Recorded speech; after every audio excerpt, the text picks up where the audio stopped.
ISIS has a two-layer hierarchy.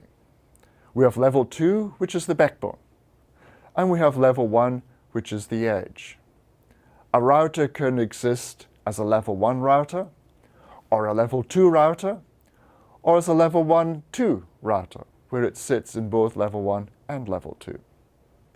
Most networks today can quite happily use just level 2.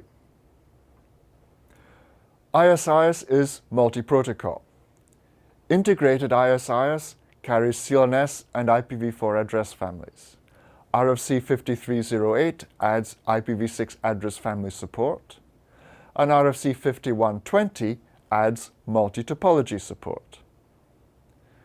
ISIS, of course, is extended to carry IPv6 prefixes through RFC 5308.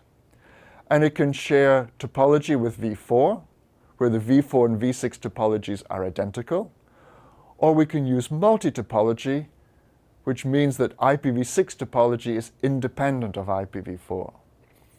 The latter is preferred as it allows network operators to incrementally roll out IPv6 completely independent of IPv4.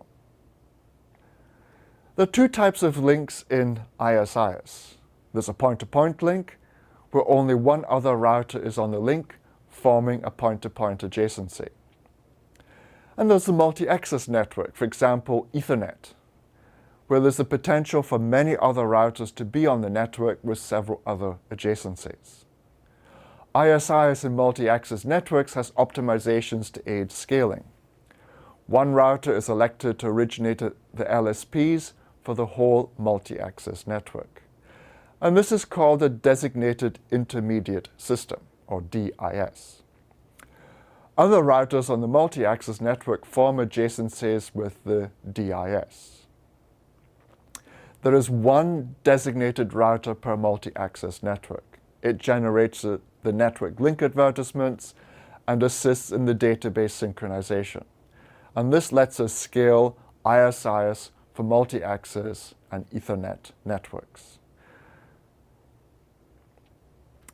To select the designated router, it is configured by priority, and it's done per interface. Most network operators manually configure their chosen DIS with the highest possible priority. Typically, there will be two high priority routers on a network. Even though ISIS only chooses one to be the DIS, operators would select one router to be the highest priority, 127, and a backup router to be the next highest priority, 126. In the absence of any priority set, the routers on the multi-access network will determine priority by the highest MAC address. And the best practice is really to try and avoid this.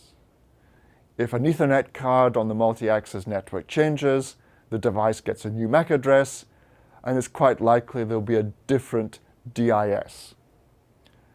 To avoid this lack of determinism, operators will manually configure the priority, so the DIS is always the same device.